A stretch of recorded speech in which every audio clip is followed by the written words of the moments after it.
Hello and welcome back to Wardrobes and Writing. I'm Dr. Jennifer Jones, expert writing coach. As I promised last week, this week I'm back to talk about step 2 and writing your expert book. This step is all about some mindset work that will help you make sure you see this project through to the end. Writing a book isn't nearly as difficult as most people imagine, but you are going to have some tough days, whether you're dealing with writer's block or your internal editor just will not stay quiet and let you get on with things, or you have issues with your cover designer or whatever. You're going to have a couple of rough days along the way. So doing this mindset work now and recording it somewhere that you can go back to it and look at it will help you make sure you see things through to the end. So the first bit of mindset work you need to do is spend some time with 3 questions. I do encourage you to write your answers down for these so that you can go back to them. The first question is, what evidence do you have that you know enough to write your book?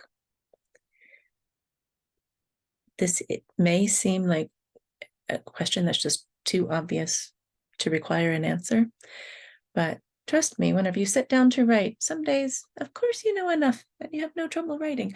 Other days, you sit down to write and the words just won't come, and your internal editor starts asking who you think you are to be writing a book about this thing.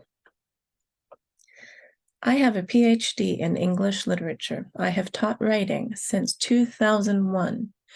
And sometimes when I sit down to write about helping people become happier writers, I doubt that I know what I'm talking about.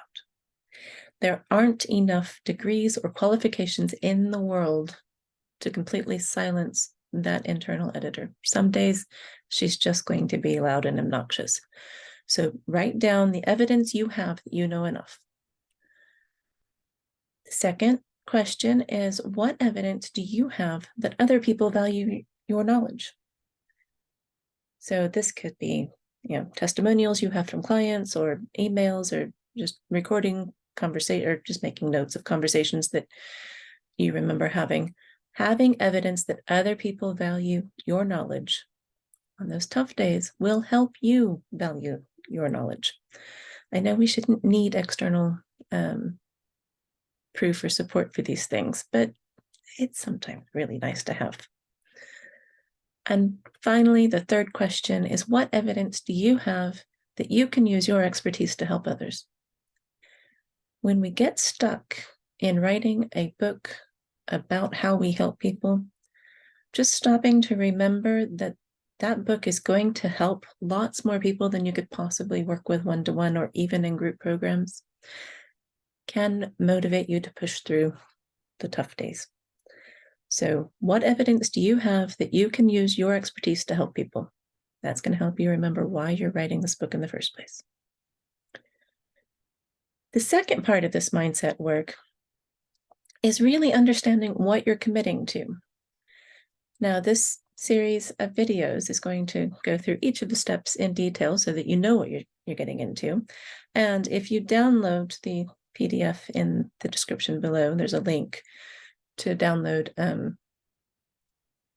a PDF called How Long Does It Actually Take to Write a Book? You'll have all of the steps outlined in detail for you so that you can refer back to them.